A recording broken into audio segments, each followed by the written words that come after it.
What happens when a woman invites her personal trainer into her home, thinking it's harmless, only for her husband to walk in and unravel everything?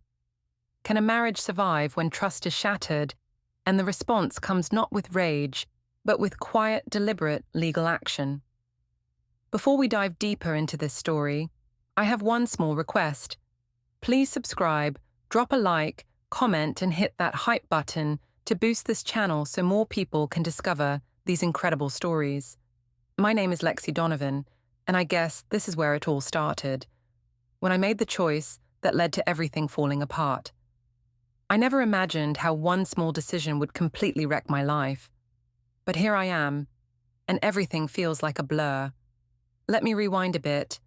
Things with Mark, my husband, had been okay. For the most part, life was fine. Mark's a good guy. He's attentive, loyal, and honestly, he's the kind of man any woman would want. He's a lawyer, so he works long hours, and he's always been that way. And I'm not one to complain. I never really felt lonely in our relationship until recently. But the thing is, as time went on, I started to feel like I was just one of the many things he took for granted. You know how it is when your partner is busy with their job and they forget about the little things that make a relationship feel alive? Mark's love for me was always quiet, but I loved that about him. His calm demeanor was a relief from the chaos of everyday life. But then, a few months ago, I began to feel it, this emotional distance. He'd come home late, and when we talked, it was always about his day or about bills or what to make for dinner. There was no spark, no excitement, no, "How was your day, babe?" It felt like I was just a part of his routine, a part of his life, but not someone he truly saw anymore. It didn't happen all at once, of course, but I noticed the little things. The way he stopped kissing me good morning or good night. The way his mind seemed somewhere else during dinner. The small gestures that used to make me feel loved just disappeared. And for someone like me, who thrives on attention and affection, that's when the cracks began to show. That's when I met Ryan. Ryan was new at the gym I'd started going to a few months earlier. He was a personal trainer, and unlike Mark, he actually paid attention. I remember the first time we spoke. It was after a particularly grueling workout, and I was out of breath, struggling to keep up. He walked over to me, looking all calm and composed, and asked if I was okay. He didn't just ask, it was more than that. He made sure I wasn't just pushing myself too hard, and that made me feel seen. I know it sounds ridiculous, but at that moment, I realized how much I missed being noticed, even for something as simple as working out. Ryan didn't make me feel invisible. He'd smile at me every time we crossed paths, ask how I was doing, and genuinely seem interested. At first, I chalked it up to him being a nice guy. But after a few weeks, those little moments of attention started to feel like something more. I started going to the gym more frequently, hoping to see him. Every time he'd walk up to me during my workouts, it felt like I was getting the validation I'd been craving for months. Mark was so wrapped up in his own world that he barely noticed when I would talk about how much I enjoyed my time at the gym. It wasn't his fault, really. He was working hard, and I should have appreciated that. But I didn't. One day, I was finishing up a session when Ryan asked if I wanted to grab a coffee after. It wasn't anything big, just a casual suggestion, but that's all it took for me to start making excuses. I told myself it was harmless. Just a coffee. Just talking. Nothing wrong with that, right? I'd convinced myself that I was just being friendly, but even I knew deep down that it wasn't just a coffee. It was something more. Over the next few weeks, our friendship deepened. Ryan would compliment me on my progress at the gym, ask about my day, and just be there. He made me feel like I was important, not in a way that Mark used to make me feel, but in a way that had started to feel like an escape. The more time I spent with Ryan, the more I realized how much I was missing that feeling of being wanted, of being noticed. Then came the day when it all crossed the line. Ryan invited me over to his place to help me with a new workout routine. He was professional about it at first, showing me the stretches and techniques, but as the session went on, things started to shift. There was this moment when he touched my shoulder, guiding me through an exercise. It was nothing out of the ordinary, but I felt a little spark. That small, innocent touch somehow triggered a warmth inside me that had been missing for months. We had a few laughs as we wrapped up, and then it happened. Ryan leaned in to kiss me. I didn't pull away. I kissed him back. It wasn't like anything I'd ever experienced with Mark. It was passionate, unexpected, and in that moment I felt alive. I wasn't just Lexi, the wife of Mark Donovan. I was someone. I was desired. I was wanted. And for the first time in a long while, that felt incredible. Afterward, I tried to rationalize what had happened. I told myself it wasn't a big deal, that it was just a mistake, that I had let my emotions get the best of me. But deep down, I knew that what had just occurred was more than a one-time slip-up. It was a choice I had made, a choice to feel seen again. And that's when I decided to invite Ryan over to my house. It wasn't some grand affair or a calculated plan. It was simple. He was training me at the gym, and I needed to talk about some new routines. I asked him to come over to my place after the gym one evening. I told myself it was harmless, just a casual hangout, just like before. But this time, I knew what I was doing. I wanted to see Ryan again. So I made the invitation. Ryan agreed, and I made sure Mark wouldn't be home for a few hours. He'd texted me earlier saying he was working late, and I took that as my window to do whatever I wanted. I never considered what would happen if Mark came home early. But deep down, I think I knew that this was going to be my breaking point. I was waiting for Ryan to arrive when the door opened and I heard footsteps. Mark. I hadn't expected him to come home so early, but there he was, standing in the doorway, his eyes wide as he saw me with Ryan. For a moment, everything went still. The air in the room felt thick, like it was pressing down on me, suffocating me. I could feel my heart race, my palms sweat. Ryan stood awkwardly, looking between the two of us, unsure of what to do. Mark didn't speak at first. He just stood there, staring at me. I could see the hurt in his eyes, the disbelief, the betrayal. "I didn't expect this," Mark said, his voice flat. He wasn't yelling, wasn't raising his voice. But that calmness, God, it terrified me. I expected anger, shouting, confrontation. But no, he was just calm. I don't know what to say," I whispered, feeling my stomach churn. Mark didn't respond. He just turned around and walked out, leaving me standing there with Ryan. And I knew then, without a doubt, that everything had changed. Mark didn't say a word as he walked out of the house, but I could feel the weight of his silence pressing down on me. I stood there in the living room with Ryan, who looked as uncomfortable as I felt. I wanted to say something, anything, to fix what had just happened, but nothing came out. It was like my brain had shut down. Ryan shifted awkwardly, and I finally managed to tear my eyes away from the door. "I'm sorry," I said, my voice barely above a whisper. But the words felt hollow. It wasn't enough. It would never be enough. Ryan didn't seem to know what to say either. Maybe I should go," he suggested, and I could hear the hesitation in his voice, as if he wasn't sure if he should even be there anymore. He probably knew better than I did at that moment what the consequences of his being here were. I nodded, barely able to meet his eyes. He didn't wait for me to say anything else. He just walked out of the door, and once it closed behind him, I was left in the emptiness of the house, surrounded by the echo of my own thoughts. What had I done? I walked slowly to the living room window, staring out into the yard, trying to collect my thoughts, but everything was a jumbled mess. I wanted to scream, to curse myself for putting myself in this situation. What had I been thinking? How could I have let things get so out of control? It wasn't supposed to be like this. I told myself it was just a little fun, that it wasn't a big deal. I had convinced myself that I deserved this, that I needed something to feel alive again, to break free from the suffocating routine of my marriage to Mark.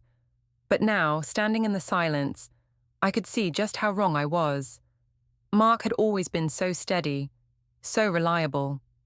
But this betrayal, this cold silence, it shattered something deep inside me. I had pushed him too far, and now I didn't know how to fix it. I sat down on the couch, staring at the empty space across from me, where Mark should have been. I waited for him to come back, for him to storm in, furious and ready to fight. But the longer I sat there, the more I realized that he wasn't coming back. Not now, not anytime soon. The next few hours were a blur. I kept checking my phone, expecting a text, a call, anything from Mark. But there was nothing. Not a word.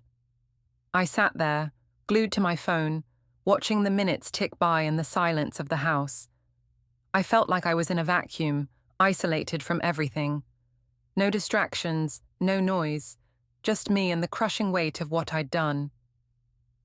Around midnight, I finally gave up on waiting for Mark to come home. I couldn't sit there any longer, pretending that everything was going to magically fix itself. I texted him, hoping for some kind of response. It felt stupid, but I needed to say something. Anything. "Mark, I'm sorry. I didn't mean for this to happen. Please talk to me. Please let me explain." I hit send and immediately regretted it. What could I possibly say to fix this? I had let everything spiral out of control, and now I was stuck with the consequences. I sat back on the couch, staring blankly at the ceiling. I was exhausted, but my mind wouldn't let me sleep. I couldn't stop replaying everything that had happened, everything I had done. My heart was heavy with guilt, but it was also full of anger. How had Mark let it get to this point? How could he be so distant, so blind to what I needed? I hated the way I was feeling. I hated that I was the one who had made this mistake, and yet I couldn't help but feel like Mark was just as much to blame. He hadn't noticed me. He hadn't cared enough to see that I was falling apart, and when I had finally acted out, he chose to walk away instead of confronting me. The next morning, I woke up to the sound of my phone buzzing. I grabbed it from the nightstand, half expecting it to be Mark. But it wasn't. It was a message from Ryan. "Hey, just wanted to make sure you're okay. I didn't mean to complicate things. I hope everything works out." I stared at the message for a moment, unsure of how to respond. He was just being polite, right? But I couldn't shake the nagging feeling that Ryan's presence in my life had only made things worse. I couldn't let him be part of the fallout anymore. I quickly typed back, trying to keep things light. "Thanks for checking in. I'll be fine. We'll talk soon." It was a lie. I wasn't fine. I didn't know what was going to happen next, and that terrified me. I sent the message and tossed the phone aside, running my hands through my hair as I stood up. I needed to figure this out. I couldn't keep living in this state of confusion and regret. I had to find a way to fix things with Mark, even if it seemed impossible. But deep down, I knew something had shifted. The betrayal wasn't just a mistake. It had changed everything between us. I had no idea how to fix it, or if it even could be fixed. I decided to go to the gym. I needed to clear my head, to do something that wasn't about sitting around, feeling sorry for myself. It wasn't about the workout anymore. It was about the escape. When I arrived, I saw Ryan standing by the entrance. My heart skipped a beat, and for a moment, I considered turning around and leaving. But I didn't. I walked in, trying to act normal, but my mind was all over the place.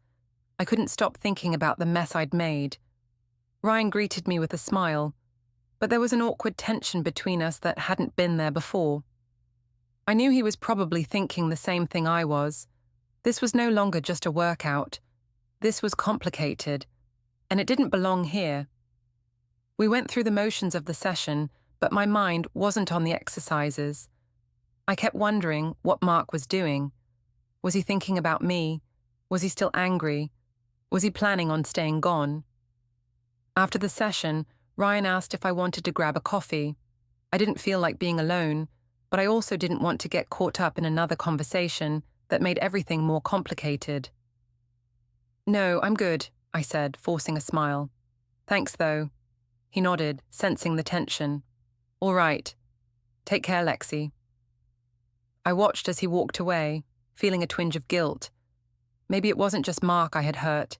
Maybe it was Ryan, too. I went home to find Mark's car still gone. I didn't expect him to be back yet, but there was something unsettling about the empty space in the garage. I sat in the quiet of the house for what felt like hours, waiting for Mark to come back, waiting for him to break his silence. But he didn't. Eventually, I gave up on waiting. I grabbed my phone and called him. It rang for what felt like forever before it went to voicemail. I didn't leave a message. What could I say that would make him come back? What could I say that would make everything right again? I sat down at the kitchen table, feeling completely alone. The weight of everything I had done was suffocating, and for the first time, I realized I might have crossed a line that could never be undone. Mark wasn't coming back, at least not anytime soon, and that was something I would have to face, no matter how painful it was. The next few days felt like an eternity. I kept waiting for Mark to come home, waiting for him to break his silence, but it never happened. I tried calling him several times, but each time, he either didn't pick up or sent my calls straight to voicemail. I was left in a kind of limbo, where everything felt suspended, like I was waiting for something inevitable to happen, but I wasn't sure what. Was he going to divorce me? Was he done with our marriage for good? I didn't know. I kept busy, trying to convince myself that I could keep things normal, that everything wasn't falling apart around me. I spent time cleaning the house, doing little tasks that normally I'd do while Mark was home, but it didn't feel normal. Every empty room, every corner that I tidied felt like a reminder of what I had lost. I kept telling myself that I hadn't ruined everything, that I could fix this somehow, but deep down, I knew the truth. I had made a mistake that might not be possible to undo. I tried distracting myself by going to the gym, but even that didn't feel the same. I couldn't focus on my workouts anymore. Every time I tried to push myself through the motions, I kept seeing Mark's face, the way he looked at me when he walked in on me and Ryan, the disbelief in his eyes, the hurt. I felt like a failure, a fraud. I had thought I was doing the right thing, trying to feel alive again, but I'd only made everything worse. On the third day of Mark's silence, I decided to take a different approach. I texted him again, hoping for some kind of response. I knew it was a long shot, but I had to try. "Mark, please, I need to talk to you. I know I messed up. I know I hurt you, but I want to fix this. Please, come home." I hit send and stared at the message, willing him to reply, to tell me it was okay, to tell me we could work through it. But again, there was nothing. No response. Just the dreaded delivered status. I spent the rest of the day checking my phone every few minutes, even though I knew I was torturing myself. I couldn't stop myself. Each time I saw that delivered status and knew there was no response, it felt like a punch in the gut. But what else could I do? I couldn't make him forgive me, not like this. I had to let him come to me, to make the decision. Or at least, that's what I kept telling myself. That evening, I decided to go to the one place that had always helped me feel better, the gym. I knew it wasn't going to fix anything, but at least it would take my mind off things, even if just for an hour or so. When I walked into the gym, I half expected to see Ryan, but he wasn't there. That was a relief, honestly. The last thing I needed right now was more complications. I went through my usual routine, trying to focus, trying to lose myself in the rhythm of the weights, the sound of my breath as I pushed my limits. But it wasn't the same. My mind kept drifting back to Mark, to the silence between us, to the way I had betrayed him. I couldn't get it out of my head. As I finished up my set, I heard someone behind me, and when I turned around, I saw Ryan walking toward me. My heart skipped a beat, and I felt a mixture of guilt and panic. What was he doing here? Was this a mistake? "Hey," he said, his voice warm, but there was an underlying tension to it. He must have sensed that something had changed between us. "Hey," I said, forcing a smile. "What are you doing here?" "I just came to check in," he said, his eyes searching mine for a clue, as if he could see the storm brewing inside me. "How have you been?" I took a deep breath, trying to gather myself. I didn't want to show him how lost I felt. I didn't want anyone to know that I was falling apart. "I'm okay," I lied. "Just trying to stay busy." Ryan didn't buy it. "Lexi, you don't have to pretend. What's going on?" I didn't know how to respond. How could I explain everything I had done? How could I explain the weight of the guilt that was pressing down on me? The way I felt like I was drowning in my own choices. But I didn't want to burden Ryan with that. He wasn't my therapist, and he certainly wasn't the one who could fix this. "I'm just trying to figure things out," I said, my voice cracking a little despite my best efforts. Ryan's expression softened. "If you need someone to talk to, I'm here." I nodded, not trusting myself to speak. But inside, I felt a pang of something deeper. I had relied on Ryan for validation, for attention, but he wasn't the one who mattered. Mark was the one who mattered. I had to fix this with him. "Thanks, Ryan," I said quietly. "I'll be okay." He nodded, sensing my need for space. "All right, take care, Lexi." He walked away, leaving me standing there, the weight of my own choices crushing me. I finished my workout, but it was all a blur. When I got home, Mark still wasn't there. It was like he had completely disappeared from my life, and the more time passed, the more I realized that I might not get a chance to explain myself. I might never be able to fix what I had broken. As I walked into the kitchen, I noticed something that made my stomach drop. There, sitting on the counter, was a neatly folded stack of papers. Divorce papers. I knew what they were before I even picked them up. My heart hammered in my chest as I unfolded them, my hands trembling. It felt surreal, like I was reading someone else's story. Someone who had messed up beyond repair. Someone who had lost everything. The words on the paper were a blur as I tried to process what I was reading, but it was clear. Mark had made his decision. I sank into a chair, the papers still clutched in my hands.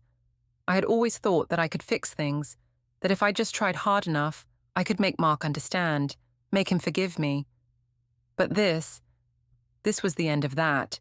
There was no coming back from this, no more pretending, no more hoping. Mark had already made his choice. I stared at the divorce papers, feeling like I was losing everything. The reality of what I had done hit me harder than anything else. I had ruined my marriage.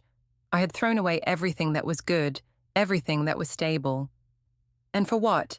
For attention. For validation. I closed my eyes, trying to push away the overwhelming sense of loss that was flooding over me. But it was too late.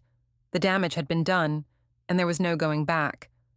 I picked up my phone, one last time, hoping for a miracle, hoping that Mark would call, hoping that he would want to talk. But there was still nothing. No texts, no calls, just silence. And that silence, that empty space, was the hardest part of all. I stood up, feeling the weight of everything pressing down on me. I didn't know what to do next. I didn't know how to fix this. And maybe, just maybe, I wasn't supposed to. The silence in the house was deafening. It wasn't the kind of silence that felt peaceful or calm. It was the kind that settled heavily on your chest, making it hard to breathe. The papers in front of me were the tangible proof of what I'd known all along, deep down. I had crossed a line, and there was no going back. I stared at the divorce papers, each word, each sentence, carving a permanent mark on my heart. The house, once a home filled with the hum of life, now felt like an empty shell. I walked through the rooms, aimlessly at first, my feet carrying me with no clear purpose. I thought maybe, just maybe, if I retraced my steps, things would make sense. But they didn't. The weight of what I'd done, of what I had lost, pressed down on me with each step. I needed to talk to Mark. I needed to fix this. But how? What could I say to him now? What kind of explanation could I offer for what I'd done? I had made so many excuses in the past. I had convinced myself that Mark didn't care enough, that I was justified in seeking attention elsewhere. But now, I could see just how wrong I had been. Mark had always cared. He had always been there in his quiet, steady way. But I had taken him for granted. I had pushed him away and let someone else fill the void I had created. The realization hit me hard. I had been selfish. I had wanted to feel wanted, to feel desired, but in the process, I had completely destroyed the trust Mark had placed in me. And now, there was no easy way to fix it. I sat down at the kitchen table, the papers still in front of me, my hands trembling as I picked them up again. What did they mean? Divorce, separation, the end of everything we had built together. I never thought it would come to this. Mark wasn't the kind of person to react rashly. He was calm, thoughtful, and level-headed. I knew he wouldn't do something like this unless he felt he had no other choice. I closed my eyes, taking a deep breath, trying to calm the storm of emotions inside me. Guilt, regret, fear. I had no idea what to do next, but one thing was clear. I had to face Mark. I couldn't keep pretending that everything was fine. I had to own up to what I had done, and hope, against hope, that he would at least listen to me. I grabbed my phone and sent him another message. This time, it wasn't a plea for forgiveness. It wasn't a plea at all. It was just a simple message, a simple acknowledgement that I knew what I had done. Mark, I know what I did was unforgivable. I don't expect you to forgive me, but I need to talk to you. Please. I hesitated before hitting send. Was this the right thing to do? Would it make things worse? But I had to try. I couldn't just sit here, waiting for the inevitable. I had to face this head-on. I set the phone down on the table, my fingers tapping nervously against the surface. I didn't expect an immediate response. In fact, I wasn't sure if I'd get a response at all. But I couldn't keep waiting in the dark. I needed to know where we stood. The minutes stretched into what felt like hours, and still, nothing. No reply, no call, no sign that Mark was even thinking about me, about us. I let out a shaky breath and stood up, pacing around the house. I couldn't sit still. The anxiety was eating me alive. I kept thinking back to the moment when he left, when he walked out of the house without a word. It was like the last piece of our marriage had broken off, leaving me standing in the ruins. I tried to push the thought out of my head, but it lingered. Maybe he was already gone. Maybe he had already made up his mind. Maybe there was nothing I could do to change it. The idea of losing him, of losing everything, was more than I could bear. I had to talk to him. I had to try. But how could I fix something that was so broken? I decided to go to his office. Maybe, just maybe, if I saw him in person, I could get through to him. I had no idea if he was even there, but I couldn't sit around waiting anymore. I needed to act. I couldn't just let this slip through my fingers without at least trying to salvage something. When I arrived at the office, I was a bundle of nerves. I stood outside for a few minutes, unsure of what to do. I had never been this vulnerable before, this exposed. I felt like I was standing on the edge of something I couldn't control, something that was bigger than me. But I couldn't go back. I had already made the decision to face whatever came next. I walked inside, my heart pounding in my chest. The receptionist looked up from her desk and gave me a polite smile, but it didn't reach her eyes. She probably knew why I was here. Mark's personal life had always been private, but now it was impossible to keep everything hidden. "I'm sorry, Mrs. Donovan, but Mr. Donovan is in a meeting right now," she said. "Can I take a message?" "I need to speak with him," I said, my voice trembling. "Please, it's important." She gave me a sympathetic look but didn't say anything. Instead, she nodded and gestured toward the waiting area. "Please wait here. I'll let him know you're here." I sat down, feeling the weight of the moment settle around me. I could hear the sounds of the office, the low hum of conversation, the tapping of keyboards, the muffled sound of the printer in the back. It all felt so foreign, so distant. It was like I wasn't even in my own life anymore. Everything had shifted, and I didn't know how to get it back. A few minutes later, Mark appeared, walking down the hall with a folder in his hands. His expression was unreadable. When he saw me sitting there, he stopped in his tracks, his eyes narrowing slightly. "What are you doing here, Lexi?" he asked, his voice flat. I started, but my voice caught in my throat. I had prepared for this moment in my head 1,000 times, but now that I was here, facing him, I didn't know what to say. How could I put all of the remorse, all of the regret, into words that wouldn't sound hollow? "I need to talk to you," I said, my voice shaking. "I know I've messed up. I know I've hurt you, but please, just hear me out." Mark didn't say anything at first. He just stood there, staring at me. I could see the exhaustion in his eyes, the weight of everything that had happened between us. He hadn't said a word since that night. He hadn't even told me if he was planning on leaving. All I knew was that he was here, in front of me, and I had no idea what he was thinking. "I'm sorry," I said, my voice breaking. "I made a mistake, a huge mistake. I wasn't thinking, and I hurt you. But please, don't let this be the end. We can fix this. I'll do whatever it takes." Mark stood there for a long moment, his face unreadable. Then he let out a slow sigh, lowering his eyes to the folder in his hands. I felt a pang of dread. "I've already made my decision, Lexi," he said quietly. "It's too late." His words hit me like a physical blow. I opened my mouth to speak, to beg, but nothing came out.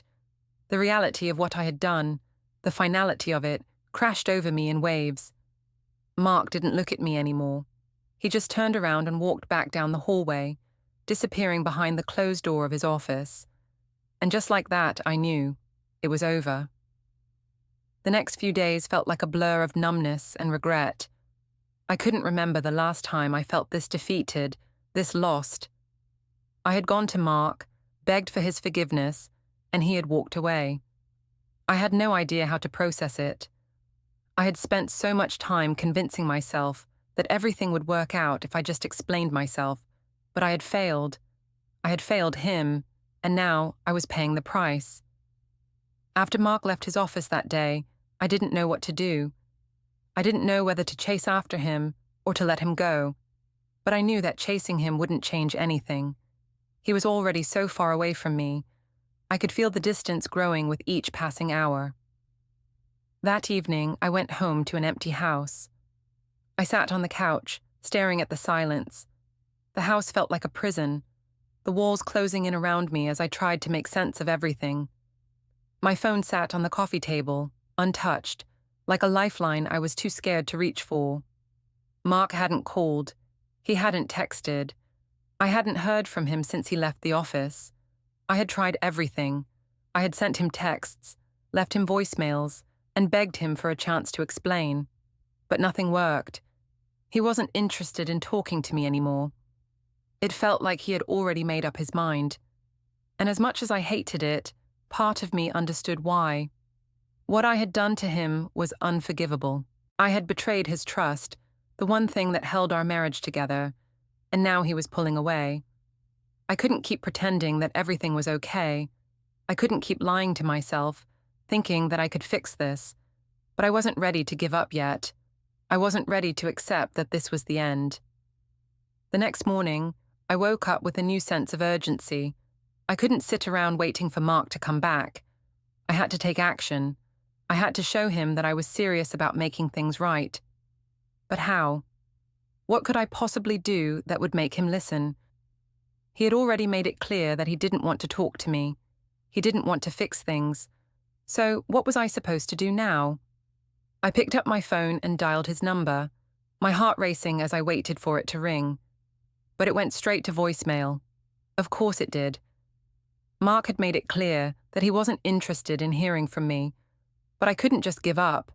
I had to keep trying. I texted him again, hoping for some kind of response. "Mark, I know I've hurt you, but I need you to hear me out. Please, just one more time. I'll do whatever it takes to make this right." I hit send and stared at the message for a long time. I didn't expect a response, but I had to try. I had to keep reaching out. I couldn't just give up without doing everything I could to fix this. The day passed in a haze. I spent hours pacing around the house, unable to focus on anything. I couldn't eat. I couldn't sleep. All I could think about was Mark. I kept replaying everything in my head, wondering if there was something I could have done differently. What if I had noticed sooner that he was pulling away? What if I had spoken up before it all got out of control?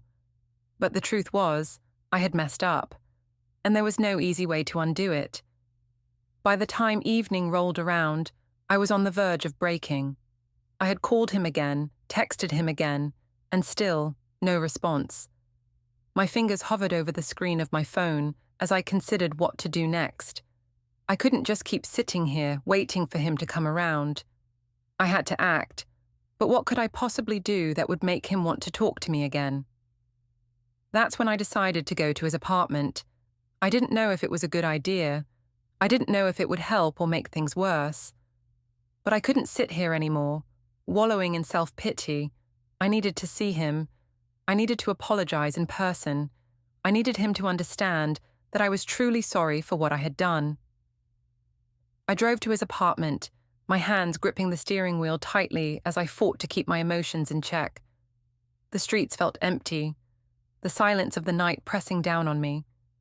I didn't know what I expected to happen. I didn't know if he'd even let me in, but I couldn't let that stop me. I had to try. When I arrived, I parked outside his building and sat there for a moment, gathering my thoughts. I knew that I was risking everything by showing up unannounced, but I couldn't live with the uncertainty any longer. I had to face him. I walked up to his door and knocked. My heart was pounding in my chest, and my palms were sweaty. I wasn't sure what I was hoping for. I didn't know if he would even open the door, but I stood there, waiting, hoping that somehow this would work. A few moments later, the door opened, and Mark stood there, looking at me with those same unreadable eyes. He didn't say anything. He just stood there, blocking the doorway, his face expressionless. I started, but my voice cracked. "I'm sorry, Mark. I know I've messed up. I've hurt you in ways I can't even begin to explain, and I don't expect you to forgive me. But I need you to know that I regret what I did. I regret it every single day. And I need you to hear me out. Please." Mark didn't move. He just stood there, his arms crossed over his chest. His eyes were cold, distant. I couldn't read him anymore. This man, the man I had spent so many years with, seemed like a stranger to me now. "I'm not sure what you want from me, Lexi," Mark said quietly, his voice flat. "I just want you to know that I'm sorry," I said, tears welling up in my eyes. "I never meant for this to happen. I was stupid, I was selfish, and I hurt you.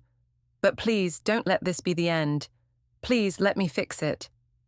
Mark took a deep breath, his expression softening slightly, but he still didn't move. He looked at me for a long moment, and I could see the weight of everything that had happened between us in his eyes. I knew he was trying to figure out what to say, what to do. "I don't know, Lexi," he said quietly. "I don't know if I can forgive you. I don't know if I can trust you again." His words hit me like a punch in the gut. I had been holding on to this slim hope that somehow we could work through this, that somehow things would go back to normal. But I knew, deep down, that things would never be the same. "I'm not asking for your forgiveness," I said, my voice trembling. "I'm asking for a chance to show you that I can do better. I'll prove it to you. Just please don't give up on us." Mark looked at me for a long time, and for a moment I thought he was going to speak. But instead, he just shook his head, a sad, tired look in his eyes. "I need time," he said. "I can't make any promises, Lexi. I need time." And with that, he closed the door, leaving me standing there on the doorstep, broken and alone. The next few days were a blur. After that conversation with Mark, I felt like I was walking through life in a daze, disconnected from everything around me. I kept telling myself that it wasn't over, that I still had a chance. But deep down, I knew I was lying to myself. Mark's words echoed in my head, over and over. I need time. Time. What did that mean? How much time? Was it the kind of time that would lead to healing, or was it just a slow unraveling of everything we had built? I didn't know, and that uncertainty gnawed at me. I tried to stay busy. I went to work, buried myself in tasks, but my mind was never fully present. Every email I sent, every meeting I attended, felt like a distant echo. My thoughts kept drifting back to Mark. Where was he? What was he thinking? Had he already made up his mind about us? I couldn't shake the feeling that I was losing him. Every time I checked my phone and saw that there were no new messages from him, the silence felt louder. I couldn't stop checking my texts, hoping for some kind of response, any sign that he was still thinking about me, but there was nothing. The days passed, and Mark stayed silent. Finally, on the 5th day, my phone buzzed with a message. It was from Mark. My heart skipped a beat as I opened the text, reading the few words he had sent. "We need to talk, tomorrow at 7. My hands were shaking as I stared at the screen. I didn't know what to feel. Part of me was relieved. He was finally going to talk to me, finally going to tell me what he was thinking. But another part of me was terrified. What if he had already made up his mind? What if this was it? What if he was ready to walk away for good? I spent the rest of the day in a haze, unable to focus on anything. The uncertainty was overwhelming. What was he going to say? What was going to happen when we finally talked? I felt like I was standing on the edge of something, waiting for the inevitable.